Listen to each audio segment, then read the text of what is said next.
ये जो धर्म का अध्यात्म का विज्ञान है समझने लायक। महादेव का विवाह हो रहा था पार्वती के साथ, और मुनि अनुशासन गणपति ही पूजे शंभु भवानी, को सुनि आचरज करे जनी सुर अनादि जिय जानी। तो गणपति जी का पूजन किया गया शिव पार्वती के विवाह में। पहले गणपति का पूजन, ले बेटा कहां से आ गया? अभी तो दोनों की शादी हो रही है, अभी तो दोनों का विवाह हो रहा। वो गणपति, तुलसीदास जी को पता था कि लोगों के मन में ये प्रश्न उठेगा, तो तुरंत लिखा कि को सुनी आचरज करे जनी। आश्चर्य होए यदि किसी को तो मैं बता दूं, सुर अनादि जी, सुर अनादि, दैवी शक्ति अनादि, विघ्न करता और विघ्न हरता, ये विघ्नेश्वर, ऐसी शक्ति।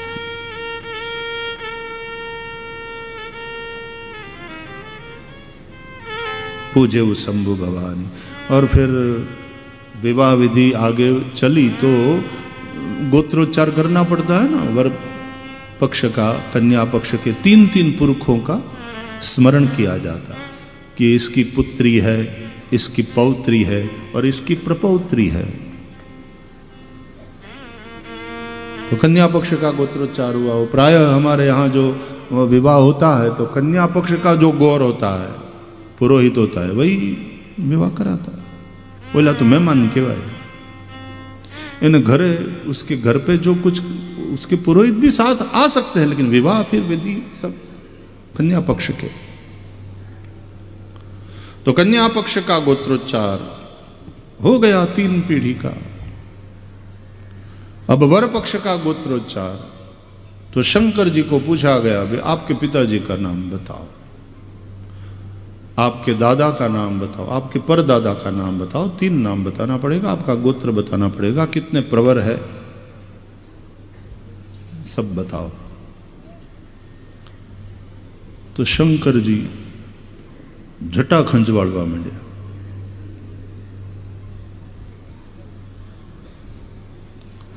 अब जटा को संभालना, उसको मेंटेन करना, बहनों आपके लंबे बाल, आपको इतना मेहनत करना पड़ता है, समय समय पर शैम्पू करना, ये करना, वो सब।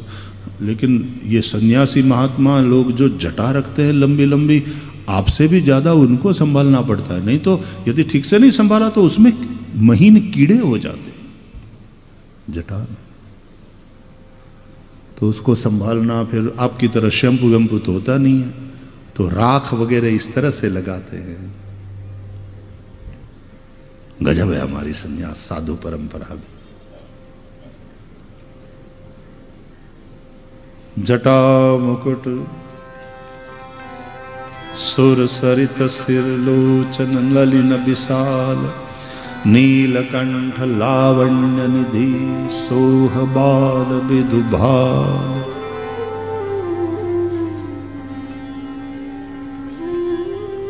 आपके पिता का नाम बताओ पहले। तो अब तो ये अजन्मा है, अजन्मा का गोत्र कौन सा? शिव का गोत्र शिव ही है। क्या प्रवर कहे? सच्चिदानंद त्रिप्रवर शिव का गोत्र शिव।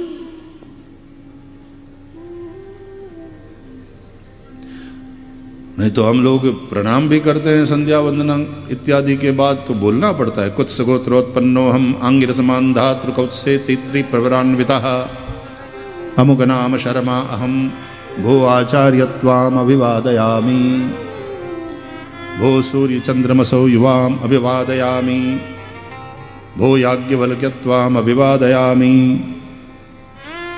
गोत्रोच्चार पूर्वक नमस्कार होता। तो आपके पिता का नाम, तो शंकर जी ने थोड़ा सोचा, का ब्रह्मा, ब्रह्मा जी, हमारे पिता ब्रह्मा जी, हम ब्रह्मा जी से हुए। हाँ, तो ब्रह्मा के आप पुत्र है,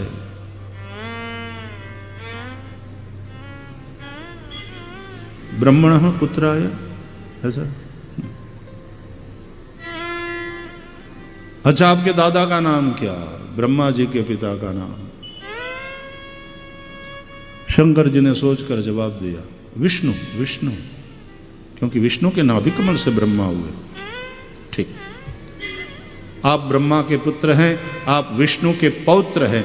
अब विष्णु के पिता का नाम बताओ, आपके परदादा का नाम बताओ, विष्णु के बाप का नाम बताओ। अब शंकर जी ने बहुत खुजलाई जटा, फिर भी कुछ जवाब नहीं मिला। विष्णु का बाप कौन? बोले केवल एक ही बाकी रह गया है। कन्या पक्ष वाले पुरोहित ने कहा, एक ही बात बाकी रहेगी। अब आपके पिता ब्रह्मा, ब्रह्मा के पिता विष्णु, अब विष्णु के बाप का नाम बताओ ताकि गोत्रोच्चार पूरा हो जाए। विष्णु का बाप कौन? शंकर जी ने कहा, मैं विष्णु का बाप, मैं खुद।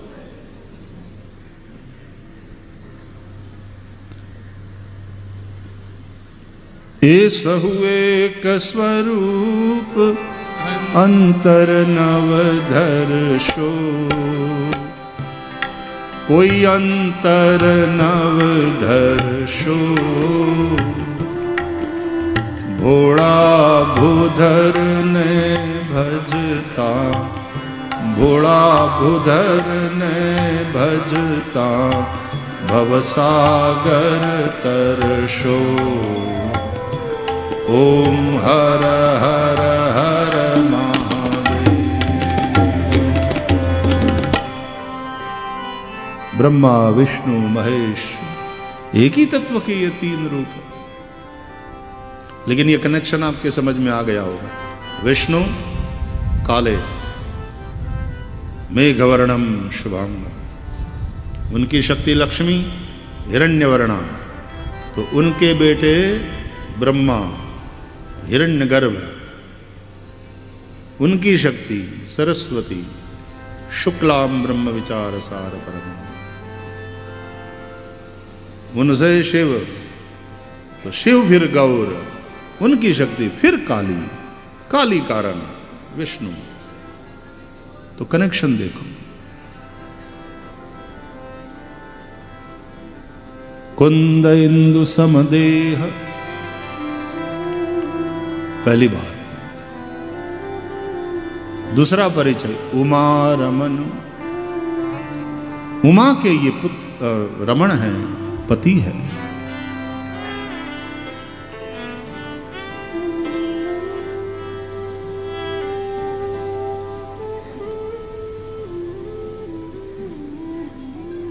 शंकर जी प्रलय के देवता है, और काली जो है ना वो चंडी रूप है। वैसे भगवती का जो दुर्गा रूप है वो शांत है, वात्सल्य वाला। लेकिन असुरों को जब देखेगी तो चंडी होती है। दोनों रूप है स्त्री के, काली। तो जब प्रलय करना होता है तो ये वाली शक्ति, नहीं तो शंकर जी करुणा अयन उमा रमन, करुणा अयन कर्पूर गौरम करुणा अवतार। आगे कहते हैं जाहि दीन पर नेह, जिनको दीन पर बहुत नेह है, दीन गरीब स्वभाव से, दास भाव से जो युक्त है। शंकर जी अहंकार के देव है। अहंकार शिव बुद्धि अज मन शशि चित्त महान, मनुज रूप सचराचर रूप राम भगवान। इसलिए जो दीन हो, दैन्य जिसमें हो, वो शंकर जी को बहुत प्यारा है। उसको वो भक्ति का दान करते हैं। अभिमान तो शंकर जी के सामने करना ही नहीं, वो अभिमान के देव है। तुरंत जान लेते हैं, पकड़ लेते हैं। और हम 2 बार कैलाश मानसरोवर गए, और ऐसे में एक बार कथा हुई वहां मानसरोवर के तट पर। लेकिन जिनके मन में यह अभिमान था कि हम तो एकदम फिट है, 3-3 महीने से जो एक्सरसाइज करते थे, रोज इतना किलोमीटर हम चलते हैं ताकि हम कैलाश की परिक्रमा, और पूरा हम वो स्ट्रेस टेस्ट वगैरह सब करा के आए हैं, एकदम कंप्लीटली फिट।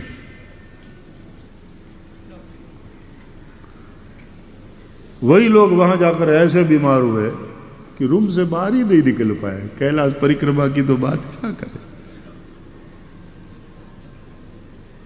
और पहली यात्रा में हम ऐसे ऐसे पूज्य महाराज श्री रमन रेती पूज्य महाराज श्री के साथ गए थे, तो तब तो कोई ऐसा उम्र का लिमिटेशन वगैरह था नहीं वहाँ की अथॉरिटी के द्वारा। तो मैं बात कर रहा हूँ 98 की, हाँ 98 की। तो उस समय जब हम गए तो ऐसे ऐसे सभी बुजुर्ग आए थे, तो जहाँ जहाँ बीच में पड़ाव रहता यात्रा का, तो फिर महाराज श्री मुझे कहते कि जरा देखिए आओ सबको।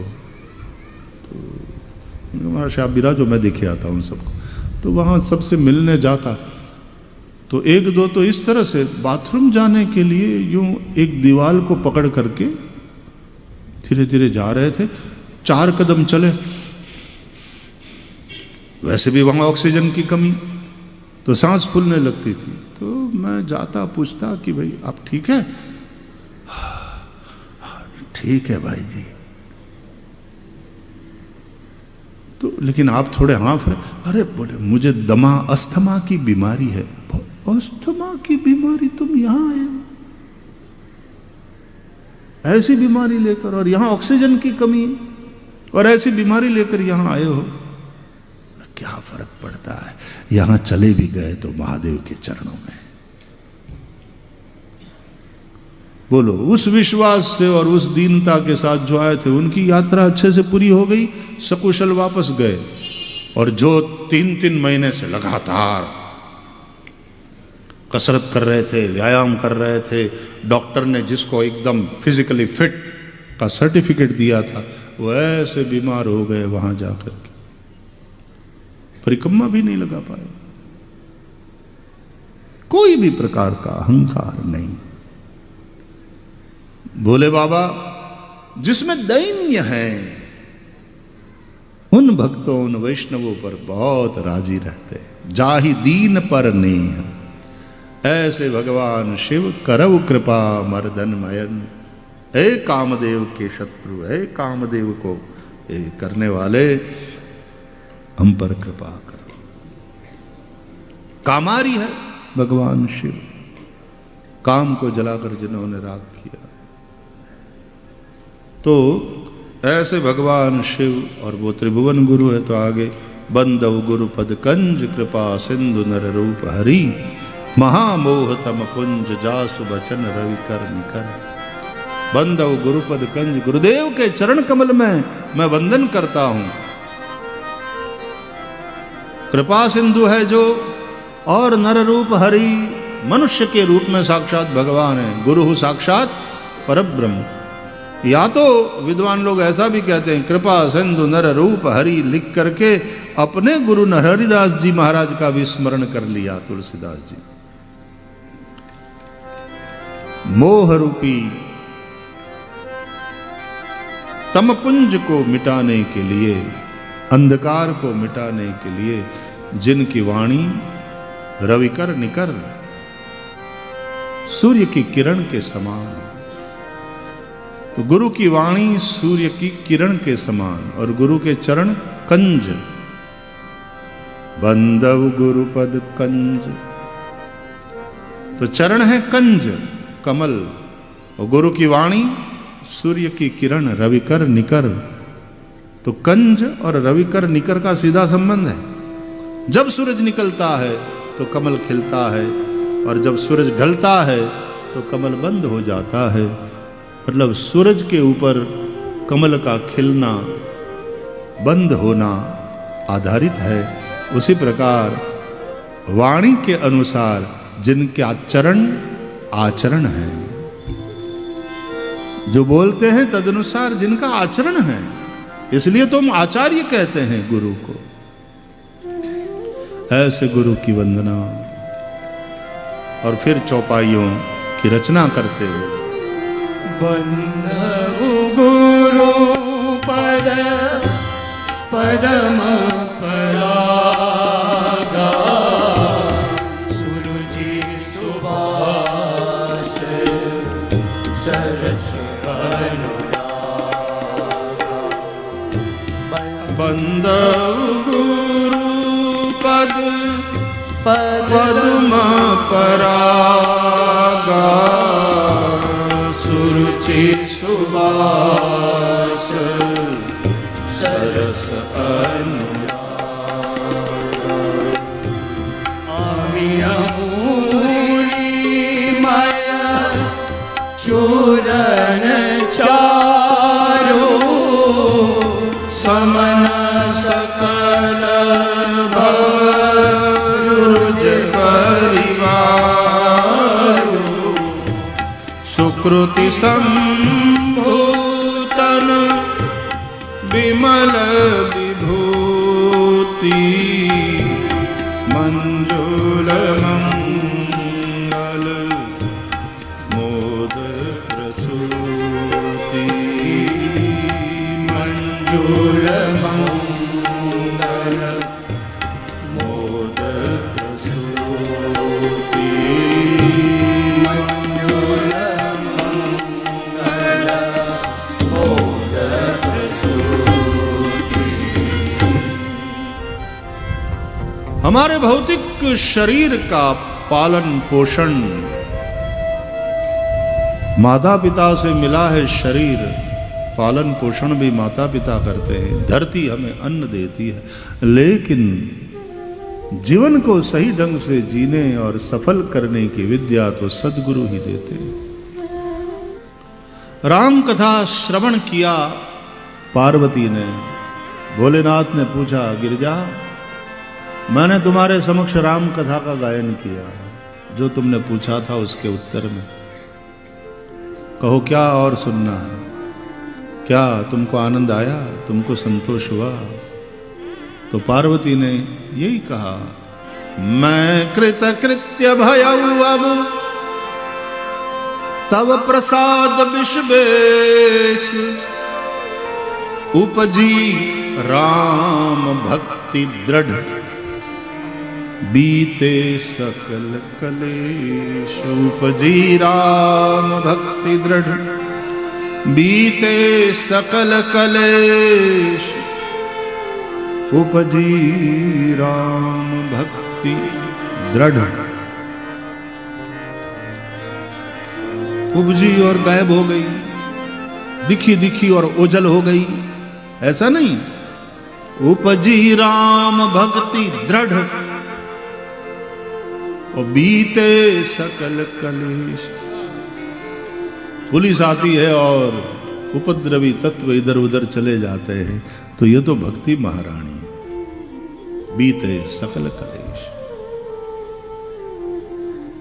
तो भक्ति जनी का ये कथा है, भागवत कथा, राम कथा, मुक्ति मुक्ति भक्ति सब प्रदान करने वाली ये कथा।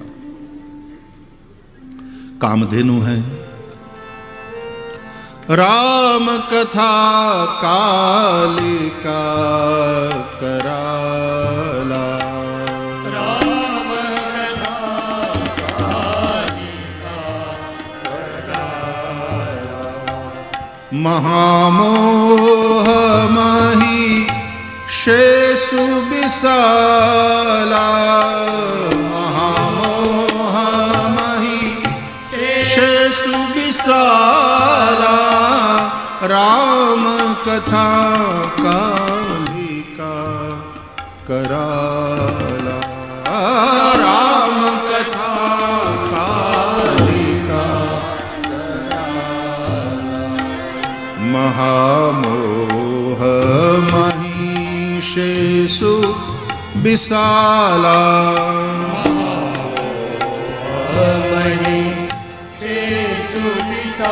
महामोह महिषेषु विशाला। राम कथा कालिका करा। मोह रूपी महिषासुर को मारने के लिए ये राम कथा कराल कालिका के समान है। कालिका कराल है, उसके स्वामी महादेव करालम महाकाल कालम कृपालम गुणागार संसार पारम नतोहम नमामीशमीशान निर्वाण रूपम विभुम व्यापकम ब्रह्म वेद स्वरूपम।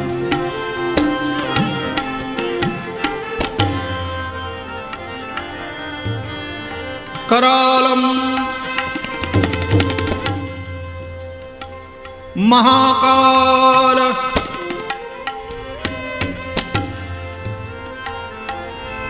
कालम कृपालम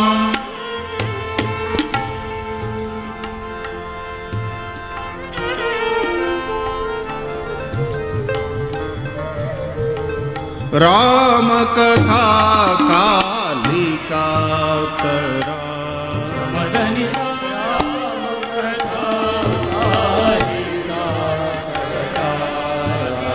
उमानाथ है, एक उसका रूप है उमा,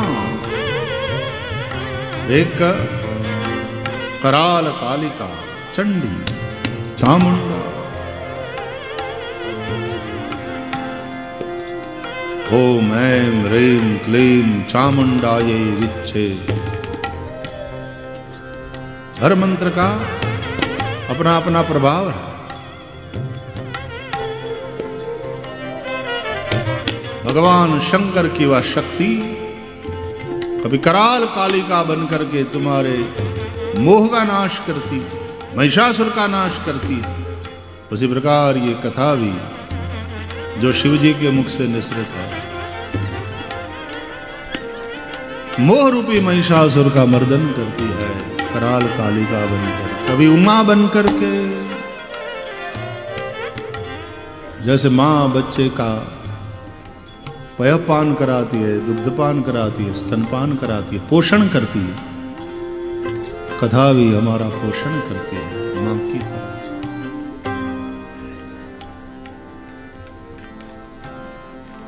राम कथा कलुप तरुप ये भी है। गोस्वामी तुलसीदास जी ने राम कथा को मानस सर बताया। जिस प्रकार हिमालय में मान सरोवर है, तो ये मानस सरोवर है। इसके 4 घाट है। एक घाट है कर्म का, दूसरा घाट है भक्ति का, तीसरा घाट है ज्ञान का, चौथा घाट है शरणागति का। चारों घाट पर 4 वक्ता बैठे हैं और कथा गायन कर रहे हैं। कर्म के घाट पर याज्ञवल्क्य बैठे हैं, कथा सुना रहे हैं मुनि भरद्वाज को। ये कथा प्रयाग में चल रही है। ये कर्म ज्ञान और भक्ति से संयुक्त है, क्योंकि प्रयाग में है।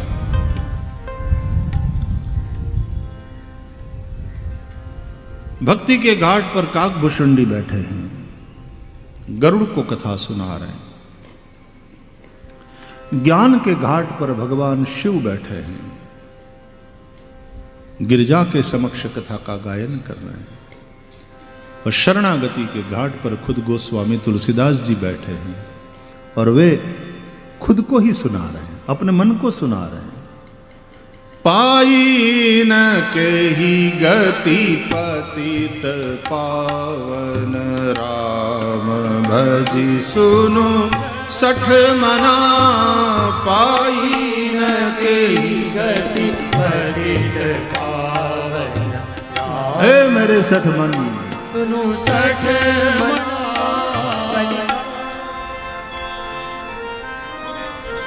इसलिए रामचरितमानस में याज्ञवल्क्य महाराज के निवेदनों को आप देखिएगा, कर्म प्रधान है।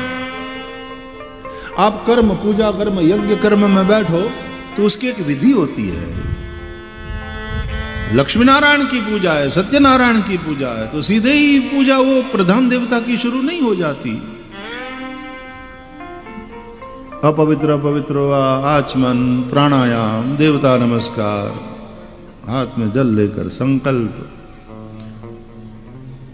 फिर जिस जल से पूजा करनी उसमें वरुणावाहन, वरुण देव का पूजन, उस पूजित जल से फिर सब पूजा द्रव्य और स्वात्मानम यानी प्रोक्षण, उसके बाद फिर सूर्य, दीप देवता, भैरव जी जो क्षेत्र रक्षक है, सब की पूजा करते करते फिर गणेश जी की पूजा, नवग्रहों की पूजा। भगवान को तो बहुत प्रतीक्षा करनी पड़ती है, मारो वारो क्या रे। वंदना में राम जी की वंदना एकदम लास्ट में,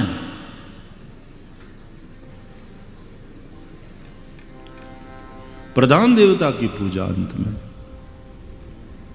तो उसी तरह याज्ञवल्क्य के कर्म के घाट पर बैठे हैं तो पहले गणेश जी की बात, कार्तिकेय की, तब जन्मे वो षट बदन कुमारा, कार्तिकेय के प्रागट्य की बात, फिर कार्तिकेय के पराक्रम की बात, तारक असुर समर जही मारा, और देवताओं को फिर उन्होंने तारकासुर को मारकर निर्भय किया।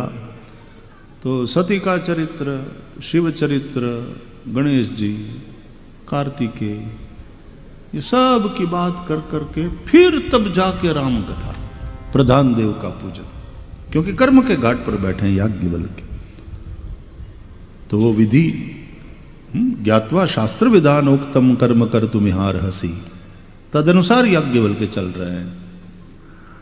और भक्ति के घाट पर भुषुंडी बैठे हैं, तो भुषुंडी जी के जितने निवेदन हैं रामचरितमानस में वो भक्ति पूर्ण है, भक्ति प्रधान।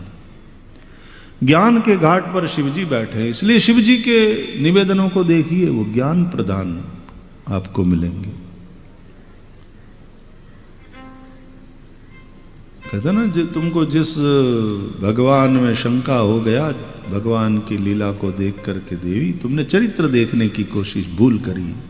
ठाकुर जी की लीला थी। मैं कहता हूं वो सोई मम इष्ट देव रघुबीरा, सेवत जाहि सदा मुनि धीरा। लेकिन तुम मानी नहीं। अरे जो निर्गुण निराकार है, जो परात्पर ब्रह्म है, वही भक्तों की भक्ति के वशीभूत होकर के सगुण साकार बन करके अपने आप को प्रकट करता है। नहीं तो वो अजन्मा है। अजोपि सन् अव्ययात्मा भूतानाम ईश्वरोपि सन् प्रकृतिम स्वाम अधिष्ठाय संभवामि आत्ममायया। लेकिन है तो वो कैसा? बोले बिनु पद चलई सुनई बिनु काना, कर बिनु कर्म करे विदिनाना, आनन रहित सकल रस भोगी, बिनु बानी बक्ता बड़ जोगी, तन बिनु परस नयन बिनु देखा, ग्रही ग्रास ग्रान बिनु बास असेखा। असी सब भांति अलौकिक करनी, महिमा जा सुजाई नहीं बरनी। ऐसा वह पर ब्रह्म परमात्मा,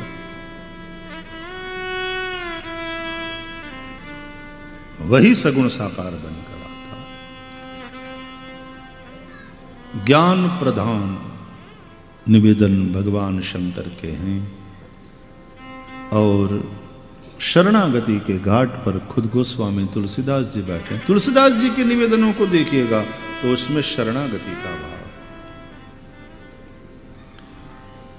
तो नदी में आप नहाने जाओ तो कहीं पर किसी घाट पर पानी में बहाव होता है, गंगा जी खास करके जाओ तो कहीं किसी घाट पर बहुत ज्यादा तेज बहाव होता है, तो उतरने में, गंगा में उतरने में भी ध्यान सावधानी रखना पड़ता है, वरना बह जाओ। कहीं पानी बहुत गहरा होता है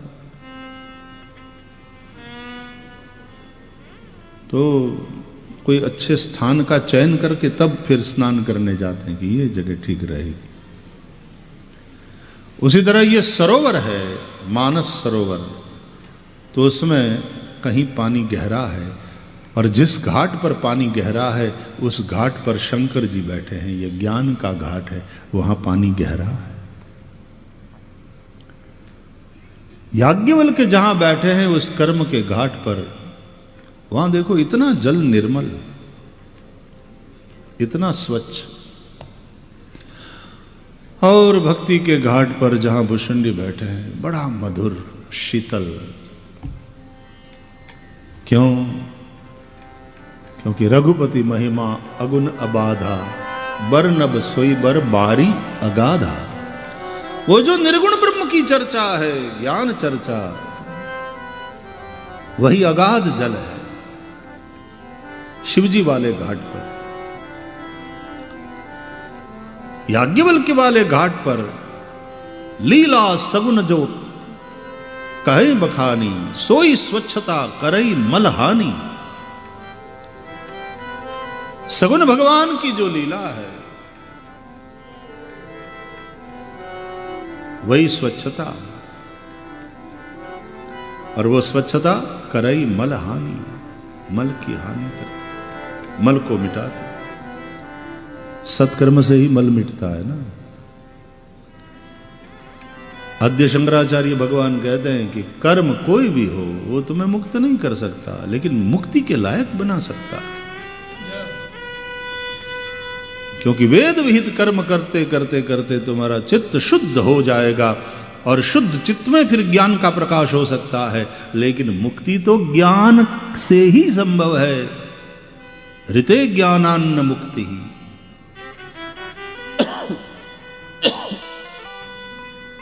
तो लीला सगुन जो कहई बखानी, सोई स्वच्छता करई मलहानी। और भक्ति के घाट पर भुशुंडी बैठे हैं तो वहां तो जल शीतल है, मधुर है।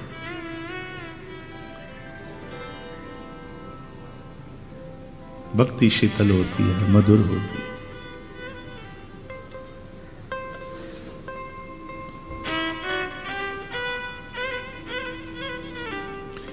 सरोवर पे हम जाते हैं ना, क्यों जाते हैं? सबके जाने का प्रयोजन अलग अलग होता है। कोई पानी पीने जाता है, कोई स्नान करने जाता है, कोई कपड़ा धोने जाता है, कोई यूं ही अब ऐसे ही टहलते हुए बस वहां जाकर घाट पर बैठता है, जप करता, पाठ करता।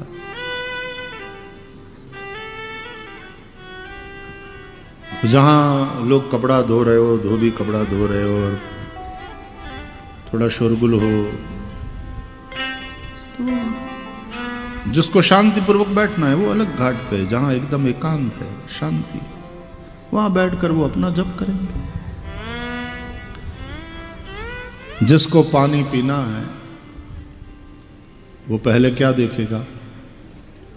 पानी स्वच्छ है कि नहीं, पोर्टेबल है, पीने लायक है। दूसरी बात, स्वच्छ तो है, शीतल है कि नहीं। गर्म पानी फिर पीना पड़ जाए तो पी तो लेते हैं, लेकिन उतनी तृप्ति नहीं होती। गर्म पानी पीने से फिर हमारा तो गला सूखता है, हमारा तो ये अनुभव है। अब इन दिनों में ये जो सर्दी वर्दी के चलते लोग गर्म पानी जो पिलाते हैं हमको,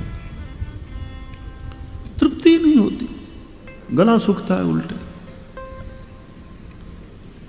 तो जल स्वच्छ होना चाहिए, जल शीतल होना चाहिए, और तीसरी बात, जल मधुर होना चाहिए।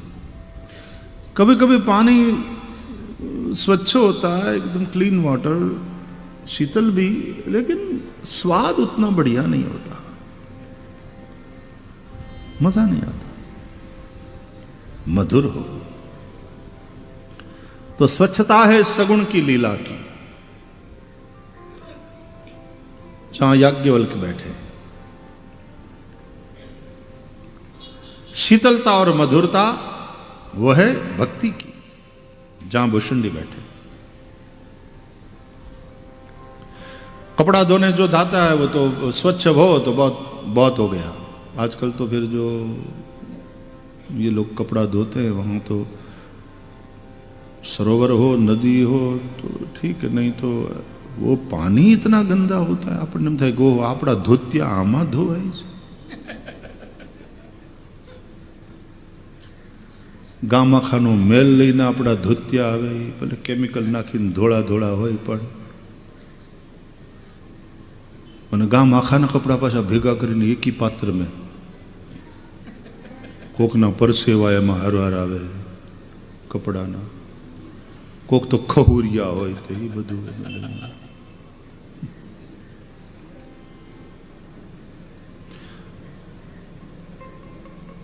किसी के तो सर्दी जुकाम होता है तो फिर वही धोती ऊंचू करी.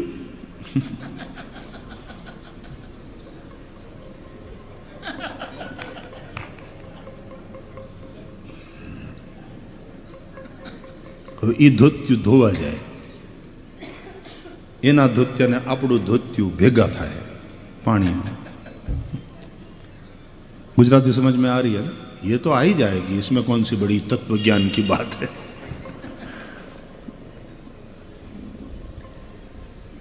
नहीं, साधारणतः पानी स्वच्छ हो तो कपड़ा धोने में सोई स्वच्छता करई मलहानी, मैल मिट जाएगा. मन के मैल को मिटाने के लिए सत्कर्म, वेद विहित कर्म. पानी पीना है तो भक्ति के घाट पर जाओ, वहां स्वच्छता तो है ही है जल के पास, लेकिन शीतलता और मधुरता भी है.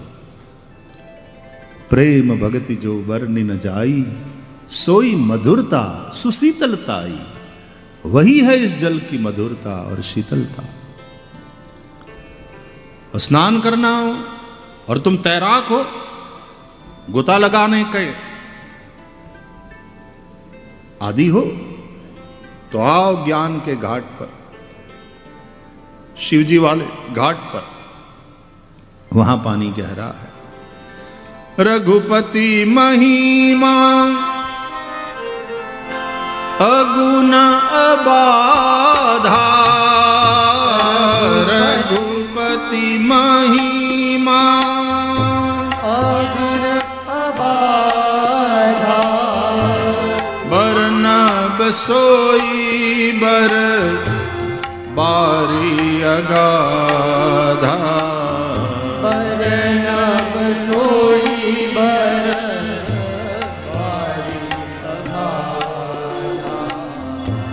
बरनब सोई बर बारी अगाधा. बरनब सोई बर बारी अगाधा. क्या तुलसीदास जी ने सुंदर गोठवणी किया है.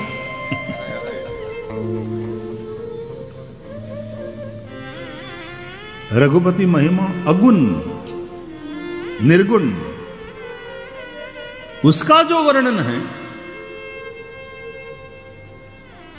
अगाध जल. देखो ऐसा है, जल स्वच्छ हो लेकिन अगाध न हो तो उस स्वच्छ जल में तुम कपड़ा धोओगे, तुम्हारे कपड़े का मैल तो मिटेगा लेकिन वो पानी खुद गंदा हो जाएगा. लेकिन यदि अगाध जल है तो तुम्हारे कपड़े का मैल भी मिट गया और वो पानी गंदा भी नहीं हुआ. हाँ, किनारे पर जहां तुमने धोया वहां थोड़ा बहुत ऐसा दिख सकता है, लेकिन कुल मिला के पानी स्वच्छ ही रहता है. अगाध है यदि तो. रघुपति महिमा अगुण अगाधा, बरनब सोई बर बारी अगाधा.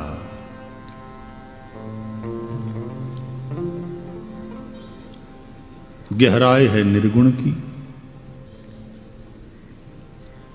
तुलसीदास जी जहां बैठे हैं वो शरणागति का घाट है. वहां कौन सी क्वालिटी है इस जल में? बोले पानी स्वच्छ होना चाहिए, पानी अगाध हो, गहरा हो, पानी शीतल हो, मधुर हो. ये तो ठीक है. पानी पचने में हल्का होना चाहिए, सुपाच्य. कई जगह के पानी भारी होते हैं, पियो तो पेट भारी हो जाता, भूख नहीं लगती. अब पहाड़ों का पानी, हिमालय में जाओ आप 4 धाम की यात्रा करने, इतना बढ़िया बढ़िया खिलाते हैं लेकिन खाए कौन? भूख ही नहीं लगती. पानी भारी. जहां का पानी हल्का हो, तुलसीदास जी शरणागति के घाट पर बैठे हैं और जहां शरणागति है, जहां दीनता है, वहां एक हल्कापन है। आदमी हल्का हो तो बुराई है, बुरा माना जाता है, लेकिन पानी हल्का हो तो वो अच्छा माना जाता है। ये फर्क है। आदमी हल्का हो तो बोले ये तो बहुत हल्का आदमी है यार, उससे नाता मत रखो, उससे दूर रहो। लेकिन पानी हल्का हो पचने में तो उसके जैसा श्रेष्ठ कुछ भी नहीं। बहुत बढ़िया पानी, भूख लगती है, खाया हुआ पच जाता, 3.5-4 घंटे में तो फिर लगता है यार भूख लगी है, लाओ कुछ। तो जहां शरणागति है, जहां ये दैन्य है, वो दीनता, पानी हल्का है। और वैसे भी देखा जाए तो गोस्वामी तुलसीदास जी ने भाषा में, ग्राम्य गिरा में रचना करके इस चरित्र रूपी जल को हल्का बना दिया, सुपाच्य बना दिया। साधारण अल्प श्रुत आदमी भी, अरे अल्प श्रुत की कौन के, अनपढ़ भी रामायण की चौपाइयों का गायन करता। न केवल गायन करता है, ऐसे ऐसे अर्थ निकालते हैं लोग। तो कितना सुपाच्य बना दिया तुलसीदास जी ने, शरणागति के घाट पर बैठे। ऐसा यह रामचरित रूपी मानस सर, उस सरोवर, मान सरोवर की यात्रा करना है तो कठिन है, कठिन है। ये यात्रा भी कठिन है।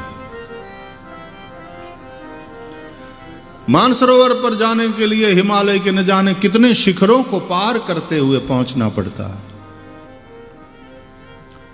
वो प्रचंड वेग से बहने वाली नदियां, वो बल खाती सड़कें, और कभी कभी तो ऐसी सड़कें, यहां पर्वत और इधर खाई।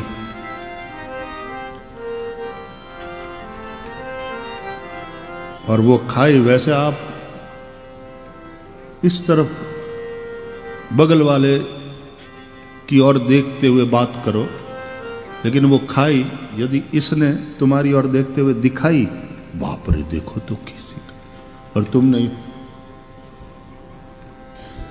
हमने देखा है पहली बार जब हम मानस सरोवर 4 धाम की यात्रा पे गए ना, तो इस तरफ जो बैठा था खाई की ओर, तो उसने जगह बदली, मेरे से देखा नहीं जाता। अरे बाप रे, गए तो उसने जगह बदल ली, उस तरफ बैठा, उस तरफ पहाड़ है, वहां गया तो फिर थोड़ी देर के बाद उधर खाई आई, क्योंकि वहां रास्ते का कोई, सड़कों का थोड़ी कोई ठिकाना होता। कभी इस तरफ पहाड़ और इस तरफ खाई, और कभी इस तरफ पहाड़ और इस तरफ खाई।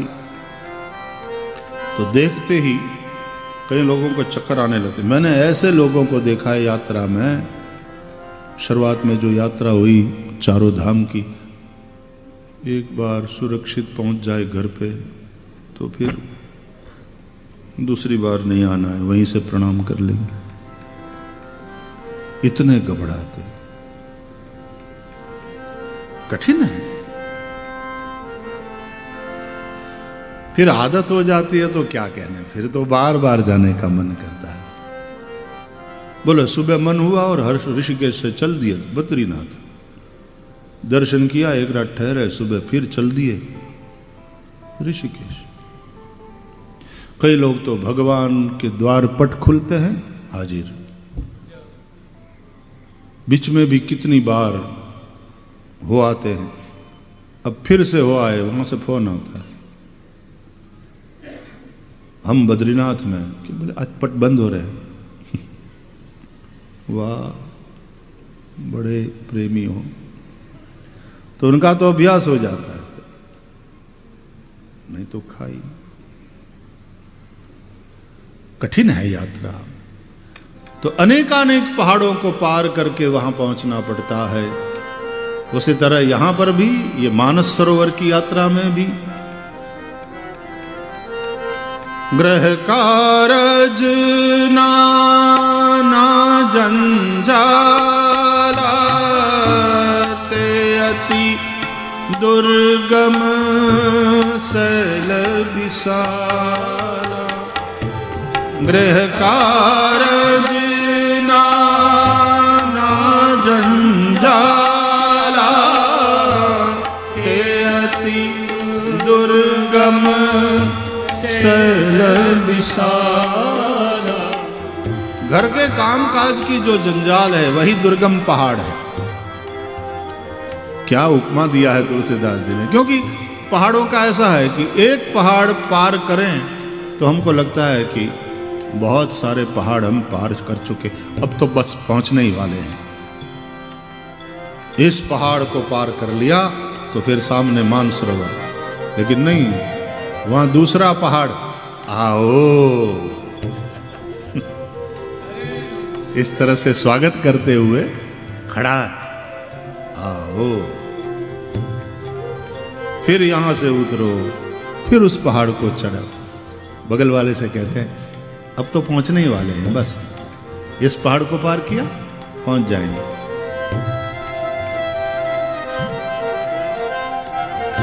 उस पहाड़ को पार किया तो उसकी ऊंचाई से देखा तो फिर न जाने कितने पहाड़ तुम्हारा स्वागत कर रहे हैं। स्वागतम स्वागतम, पधारो साहब। तो यहां आने में भी घर के कामकाज की जंजाल ये पहाड़ है। जो पहले टिकट लिया था वो कैंसिल कराना पड़ा, कौन बीच में कोई काम निकल आया तो 2 दिन के बाद वाली टिकट तत्काल में लेनी पड़ी।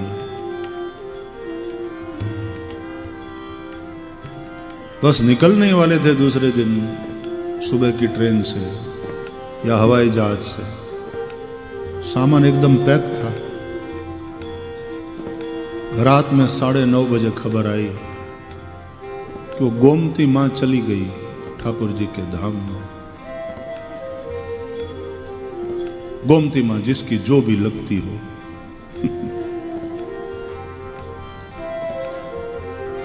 परिवार की थी माई, फिर रुक गए। कभी कोई काम निकल आया, कभी कोई काम निकल आया, कभी कोई काम निकल आया। ये पहाड़ है मार्ग में आने वाला। तो मार्ग में अनेक नदियों को पार करना पड़ता है। कौन सी नदियां? और पहाड़ों की नदियों का बहाव प्रचंड। पहाड़ों की नदियां,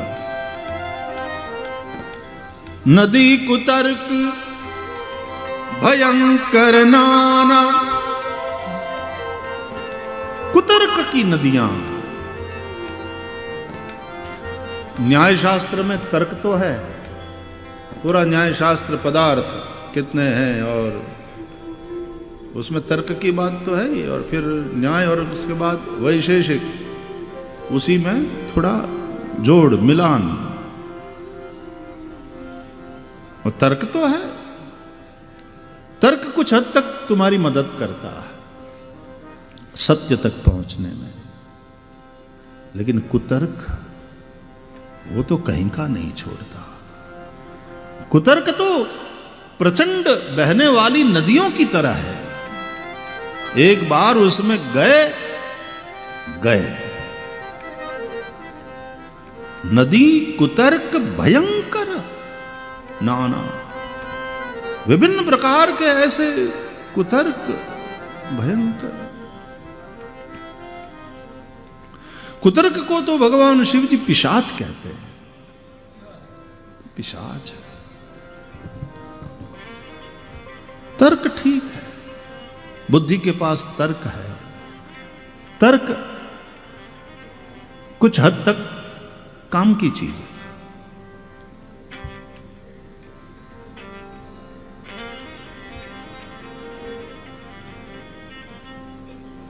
तर्क, लेकिन कुतर्क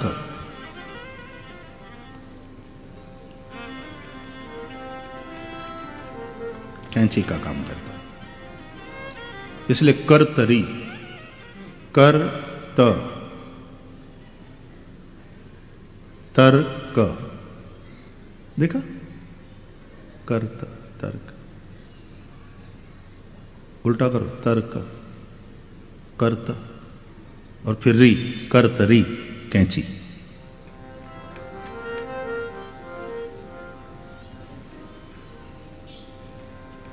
वो काट काट कर रख देती है। तो श्रद्धा चाहिए यहां, कुतर्क नहीं। श्रद्धा पहुंचाएगी, आदव श्रद्धा, कुतर्क। नदी कुतर्क भयंकर नाना, ये भयंकर है, नहीं संभले तो बह जाओगे। अच्छा जंगल है, पहाड़ों का जंगल है,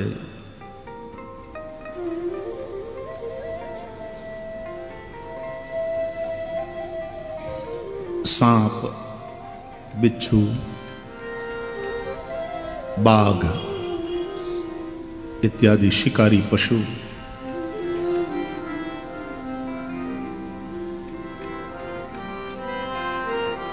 उसका भी भय रहता है।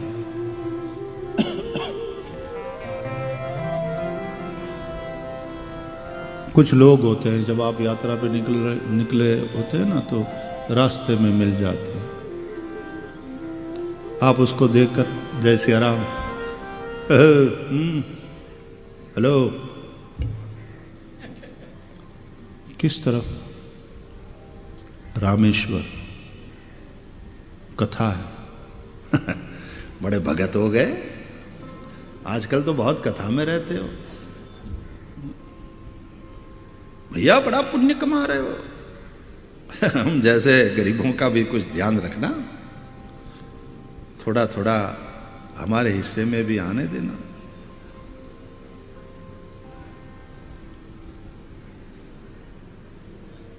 तिनके वचन बाघ हरि ब्याला, इन लोगों के जो वचन है वही बाघ है और ब्याल सर्प। तो इस प्रकार से बहुत से विघ्न हैं इस यात्रा में, कथा वाली यात्रा में, मानस सरोवर की यात्रा में। और चलो किसी तरह से इन सभी चीजों को ओवरकम करके आप पहुंच भी गए मानस सरोवर तक, तो जरूरी नहीं कि सब लोग स्नान करके ही लौटे। कईयों को वहां पहुंचने के बाद, हमने कहा ना, बीमार हो जाते हैं, सर्दी बुखार, तो बिना नहाए पाच वापस आते, और बिना नहाए किसी तरह से लौटते हैं। और कभी कभी तो हेलीकॉप्टर से उठाना पड़ता है सीधे दिल्ली के हॉस्पिटल में। और भोलेनाथ की इच्छा से बच गए। और फिर कोई पूछे अब कैसा है, ठीक है, अब तो बाहर आ गए। कैसी रही यात्रा? भोलेनाथ क्षमा करे, मन चंगा कठोते में गंगा, दूसरी बार नहीं जाएंगे भाई। बहुत बहुत कठिन है, जाने जैसा नहीं है। पता नहीं लोग क्यों पागल हुए जा रहे हैं, इतना खर्चा करके पहुंचते हैं। अरे भोलेनाथ कहां नहीं है, वो ऐसी फिलोसॉफी झाड़ने लगते हैं। यहां राइट हियर। बाहर भटकने की क्या जरूरत है?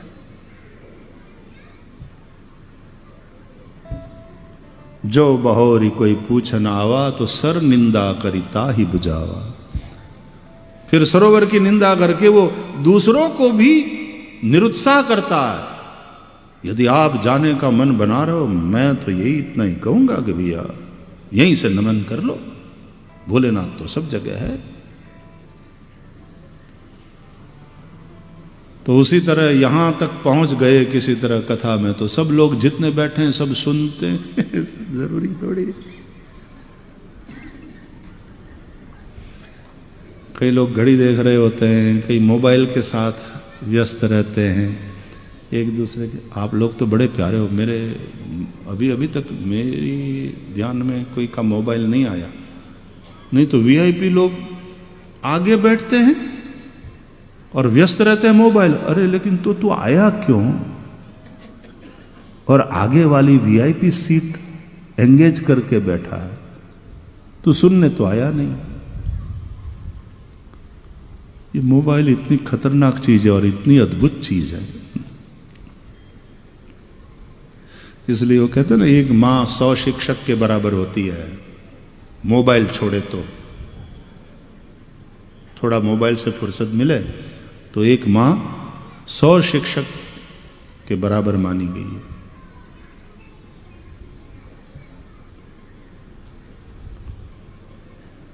तो यहां आने के बाद भी सब लोग स्नान करके जाते हैं, ऐसा थोड़ी। कई लोगों को तो निद्रा रूपी सर्दी बुखार बिना नहाए चले जाते हैं, और जो बहोरी कोई पूछ ना हुआ तो सर निंदा करिता ही बुझा। तो कुल मिलाकर करना क्या है कि हम इस मानस सरोवर में स्नान कर सकें। तो तुलसीदास जी ने इसका उपाय बताया। जो नहाई चाह एहि सर भाई, सो सत्संग करहु मन लाई। जो नहाई चाह एहि सर भाई, सो सत्संग करहु मन लाई। जो इसमें स्नान करना चाहता है वो मनःपूर्वक सत्संग करें।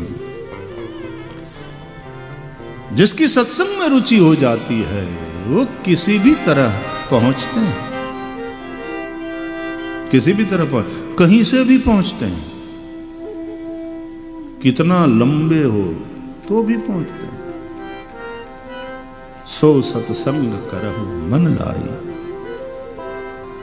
इस तरह से रामचरित मानस सर की चर्चा गोस्वामी तुलसीदास जी ने करी, और फिर 2 शीर्षस्थ महापुरुषों का मिलन बताया। क्योंकि कथा सुनना एक बात है, सुनकर समझना ये दूसरी बात है।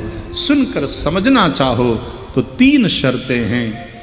ये 3 शर्तें यदि पूरी नहीं हुई तो तिनकर मानस अगम अति।